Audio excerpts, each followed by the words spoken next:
I took the liberty of relieving you of your gardening equipment. Most of them were purchased using money you don't have. As for the chainsaw, I think you've earned it. The world you live in, Ao Gao, is now in the Rose King's control for the time being thanks to you. Quite a nasty piece of work you managed over there. I am impressed. You've proved yourself a decisive individual, so I don't expect you'll have any trouble deciding what to do. If you're interested, just step into the Cosmic Freeway and I'll take that as a yes. Otherwise, well, I can offer you a battle you have no chance of winning. Rather an anticlimax after what you just survived.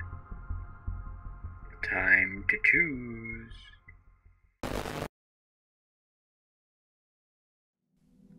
There was a quote I heard about recently that says, "Don't waste your time chasing butterflies. Mend your garden, and the butterflies will come." I think this quote represents an important mindset to have when embarking on a creative project. The garden is what others want from you, and the butterflies are what you want from other people. I think it's important that people focus less on how to be successful and more on what makes them successful in the first place. Especially in a time where everyone is constantly trying to get your attention and shove their own unique product in your face.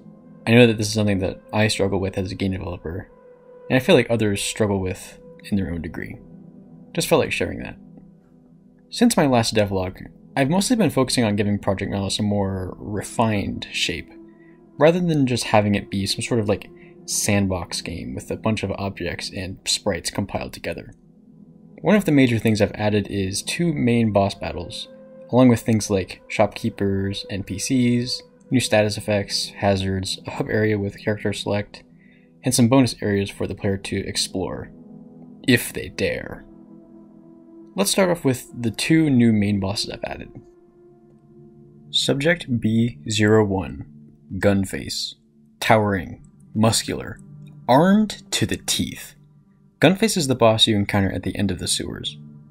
Like their name implies, they have a gun in their face, along with 2 shotguns for arms. Because they're the first boss you encounter, their attack patterns are fairly simple to understand. They're essentially a souped up version of the Sneezer, so I think it's safe to say that whoever is responsible for putting guns inside of the malicious is also responsible for the creation of this monstrosity. Each boss currently has 3 phases, each marked by a health bar beneath them. When their health chips down to the next phase, or after an extended period of time, the boss will jump to a random spot in the room, and spawn a group of common enemies to fight alongside them. The first and second attacks are a melee attack and a shotgun attack respectively. Both of these can easily be dodged. At later phases, Gunface will attack multiple times in a row. Their third attack is a ground slam attack, which will summon a ring of bullets around them at later phases. Their fourth attack is a jumping attack, where they will jump towards your direction. At the third phase, Gunface will actually psych you out and will jump in the air before they actually attack, so watch out for that. Their fifth attack is where they attack rapidly using their face gun, barraging you with bullets. They will slowly rotate towards you as they attack, so try going around them in a circle. Something you should also take note of while you're fighting Gunface is when you attack them. If you fire at him while he is walking towards you or while he is preparing to attack, he will block your attack and briefly increase their defense, and then roar, which will give them the rage status effect. Rage basically caps out the attack cooldown after they attack to half a second, so Gunface will essentially attack faster while enraged. The best time to attack Gunface is right after they finish attacking. The reason something like this is included is to provide the boss with a defensive mechanism so the fight is a little more engaging and the player doesn't attack them just blindly. A fun fact about Gunface, the ammo that they use to shoot at you is stored inside of their chest cavity, which was scooped out and replaced with a bullet feeding system. They still have a brain, it's just been smooshed down to make room for the face gun. Apparently they can also use their guns as boat motors to swim rapidly. Gunface probably has my favorite design of all the bosses I've created thus far. I hope that the whole body horror thing doesn't creep people out too much, although I do think that the cartoony art style definitely helps making it easier on the eyes. B02, Manic Pixie. Manic Pixie is the boss you encounter at the end of the gardens. Not only have they managed to sprout insect wings, but they also figured out how to use magic. Their first and second attacks are a short-ranged melee attack and a wide-ranged bullet attack. For their third attack, they will shoot a laser beam. Yes, a laser. The infected shoot lasers. And for their fourth one, they will shoot a ring of bullets, which fires in all directions. For their fifth one, they will rapidly teleport around the arena, each time creating a small ring of bullets around them. Just like Gunface, they also have a defensive mechanism where they will dodge your attacks while you shoot at them if they are moving towards you or preparing to attack. Their name is based off of the Manic Pixie dream girl archetype that you can find in movies and whatnot, which is that one girl that's all like, "Hey, look at me, I'm super quirky," who sees the main protagonist and is like, "I can fix him." Unfortunately, Manic Pixie doesn't fulfill that role, but she is more than happy to laugh at you while you're getting curb stomped. One thing I wanted to focus on when designing these bosses is to make it feel like you're actually in a dance with them. Most of the bosses in my previous games are pretty straightforward and aren't really super interesting. Like in Buckler 2 and Clockwatch, all of the bosses are pretty much just big floaty dudes that you chase around and slap them until they run out of health. The only real challenge is that their attacks get faster as their health decreases. Back when roguelike was turn-based, the boss fights were basically just praying that the boss doesn't walk up to you and one-shot you before you can do anything. After I switched over to real-time, I felt like the bosses were a little more engaging, although not by much. I wanted to make sure that the bosses in Project Malice actually had some thought put into them without making them too simple or too complex. I think these two bosses are the only ones I'm going to include in the first public release of the game, which I'll get into later. Now that I'm done going over the bosses, here's some more enemies I've added in. E00, Mistake. Nobody is safe from the infection, not even you. Whenever you die in Project Malice, a shell of your former self will appear in the spot you last died at. Each of the playable characters has their own unique mistake, each one having attacks and traits that mimic that character. Tony's mistake has a shotgun and can reflect projectiles, Kate's mistake has their Garand and can taunt after dodging, and Stigma's mistake fires lasers and will have a speed boost when they're below half health. I think I want to classify these enemies as mini-bosses since they only appear once per run and display their health bars beneath them. There isn't a reward that you get for defeating them at the moment, aside from the pride and accomplishment you get from surpassing your former self. I'll add in more mistakes when I add more playable characters in the future. E19, Visitor. What is this enemy? Why doesn't this enemy attack me? Why does it always ask me a bunch of weird questions? Why does this enemy bear a striking resemblance to the other dark enemies? Why can't it die? Should I waste my ammo on it? Why is its walking animation so smooth? Does the visitor play an important role to the plot? Will I ever find the answers to my infinite collection of questions for the universe? E20, Belcher. Talk about projectile vomiting. When within range, this enemy will barf a bunch of projectiles towards you, each one dealing the poison status effect. When their health reaches 0, they will also explode into a bunch of poison projectiles. They are directly inspired by the Left 4 Dead boomer enemies. E21, Prisoner. The Prisoner is an enemy that also managed to embrace the chains. When they attack the player, they will bring them closer and will apply the stasis status effect. If you aren't familiar with this effect, it completely freezes you until the effect wears off. By themselves, they're not super threatening, but with close-range enemies like the Rough Saw, they are devastating. E22, Mon Narcissist. Look at me, I am so important. I'm entitled to everything this world has to offer, and I've never done anything wrong. I'm so amazing. Instead of targeting you directly, the Mon Narcissist will actually target where your cursor is. They don't actually attack you because you're not important enough to them, and you don't deserve their attacks. Since they have a lot of health, you want to try to avoid fighting these guys if possible. E23, Softlock. The physical manifestation of a programmer's nightmare. This enemy has a passive effect where it applies the stasis effect when you get too close. So, just like the name implies, it literally just softlocks you. It's also invincible, so the only thing you can do is to completely dodge it. Not going to lie, out of all the enemies I've added this far, this is the one that terrifies me the most. Like, getting back into a dead end as this thing slowly approaches, you're just... ugh. E24, Oak Tree. One of my favorite enemies from Roseblight were the birch and evergrey trees. And I thought about it, and I decided, why stop at Auko?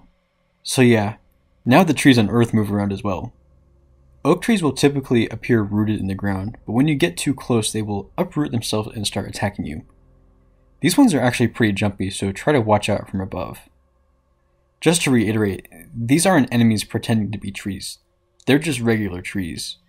Canonically, all trees are capable of just getting up and walking around. Most of them just choose not to. E25. Rigor Mortar. This guy's pretty bent over backwards on trying to kill you, huh? These guys launch an arcing explosive projectile towards you, which actually deals a huge chunk of damage, so try to avoid getting hit if possible. E26. Loot Thief. These enemies will target items in the current area and will pick them up, and will drop them upon death. Like stalkers, they always know where their target is and will teleport to a random location upon taking damage. This is to prevent them from being an item delivery service. E27. Skeleton Slasher. Looks like the undead have a bone to pick with you.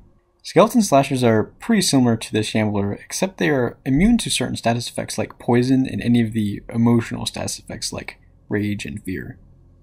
They also will respawn after a few seconds when you kill them, so they technically can't die, since, they're already dead. E28. Mosquito. One of the side effects of the Malice virus is that it causes insects to grow in size dramatically. The mosquito will cause bleeding upon taking damage, and will heal itself. Instead of causing a small little bite that itches, mosquitoes will now just suck out your entire circulatory system. Actually, I think these technically are considered muscos, since they're not little. K104. Sabrina. Sabrina is the Banshee girl from something. Since she's a ghost, all attacks pass right through her. Normally, she won't attack you, but if you look at her for too long, she'll get angry and will start rapidly stabbing you. She's pretty fast and deals a lot of damage, so try to avoid making her angry. K777. Jar Ogre. The core of Rogroja, and the creator of the Rose and Olive Plagues. You know who this character is, right? I assume that the person watching this is one of the 3 people that played a super obscure game and defeated the super obscure secret final boss, right? Right? If not, then don't worry. Basically, this dude is the reason why Marmot is red. When Jar Ogre attacks, they will alternate between using the Olive and Rose Plague. The difference between the plagues and poison is that poison takes out a percentage of your max health, while the plagues take out a percentage of your current health. So technically, the amount of damage taken from the plague decreases the lower your health is. One thing you should also know is that when you are infected, your attacks also become plague-ridden as well. So you can use the plagues to deal a lot of damage to high health enemies. Oh, and since Jar Ogre is in the game now, try to avoid any slot machines if they show up. I've also added in 2 new NPCs. One is a shopkeeper NPC and the other is a recruitable ally. A02. Raps. A mysterious fellow wrapped head to toe in gauze. Raps is the main shopkeeper of the game and will not only sell you items, but will buy them off of you if you don't want any. The only way to make money at the moment is to sell items, so if you want to buy things from Raps, you'll have to pick up items before you reach the safe area. This might include picking up items that you don't want or don't synergize with your other items, so that's a choice you have to make if you're trying to go for a specific build in each of your runs.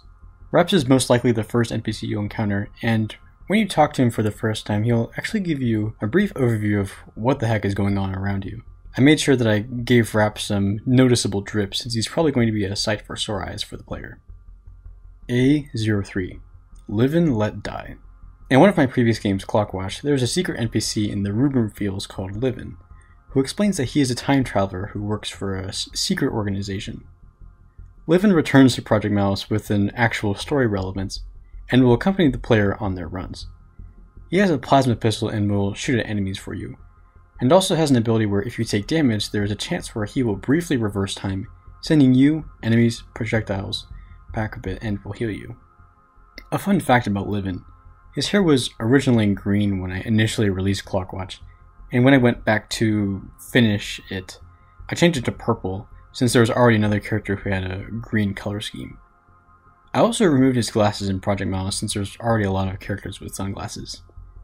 And of course, his name is based off of the Paul McCartney song, which I wanted to sort of have him represent the whole, I have the power to change the space-time continuum, but I'm not going to because there's no point in doing so mindset that he has.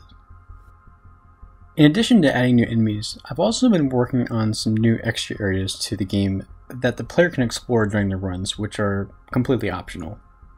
The first two are areas that are mostly empty and the player can explore infinitely, which are the back rooms and the pool rooms. These two areas can be accessed when the player encounters a fracture portal, which is a rip in the space-time continuum and allows the player to access different dimensions. These two areas are pretty much empty, so realistically there's no reason to explore them aside from just wandering around in an endless labyrinth. The backrooms area is, well, based off of the backrooms.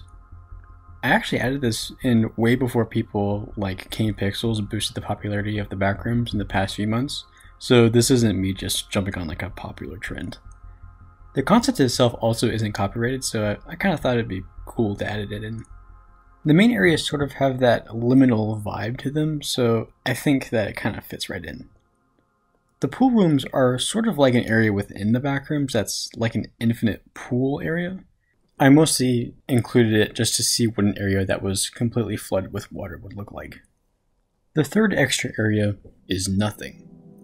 In my previous devlog, I briefly mentioned void entities, and I'd like to go a little more in depth about them. Void entities are entities that are composed of void matter, which is a type of matter that doesn't possess any kind of building blocks. It's basically matter that doesn't have atoms or molecules. The four void entities I have introduced so far are visitors, softlocks, something, and blindsight. Void matter and void entities all originate from nothing, and all share similar properties, which is that they are not directly affected by regular matter. If you shoot them with a gun, nothing really happens.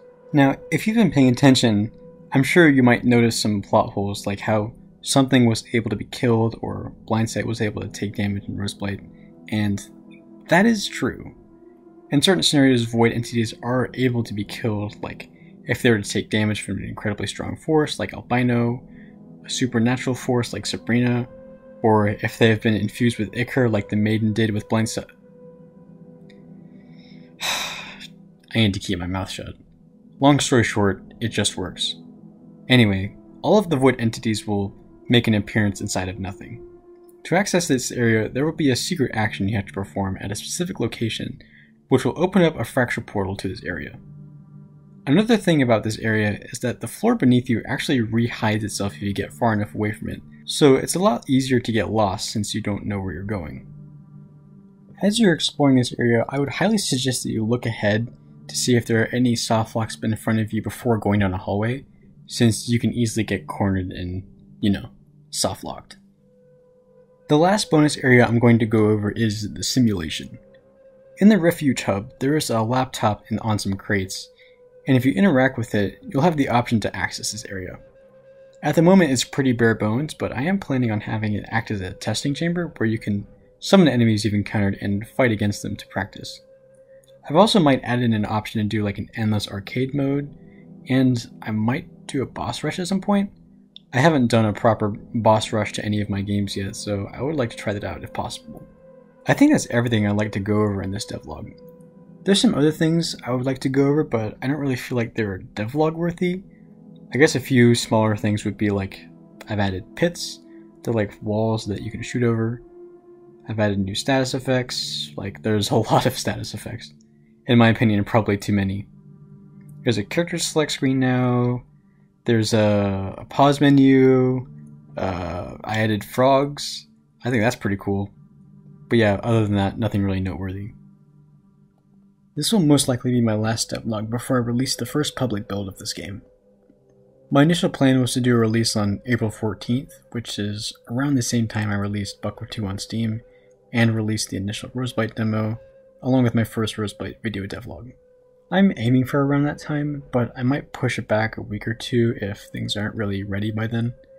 I'm not sure what I want to do beyond that. I've considered doing a Kickstarter for this a few times, but I don't really think that's plausible, so I'm probably just going to continue working on it like normal.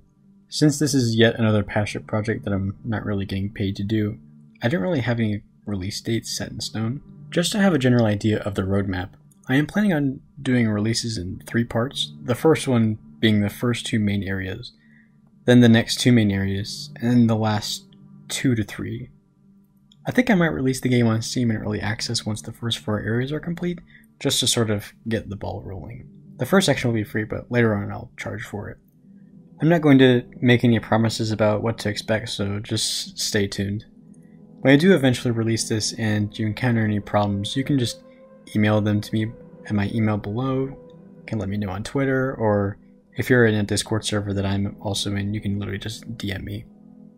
I do have a few concerns in regards to optimization and frame rate, since this game is kind of pushing GameMaker to its limits, so I'll try to have those issues resolved where possible.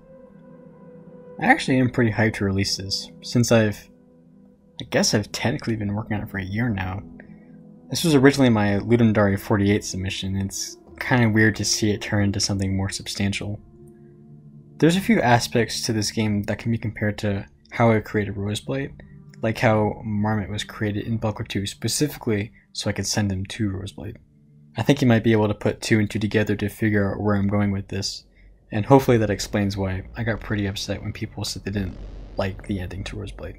That's all I have for this devlog. As always, make sure to absolutely demolish that like and subscribe button. Also, make sure you hit that bell so you don't miss out any future videos. Thank you for watching, and I'll see you again soon.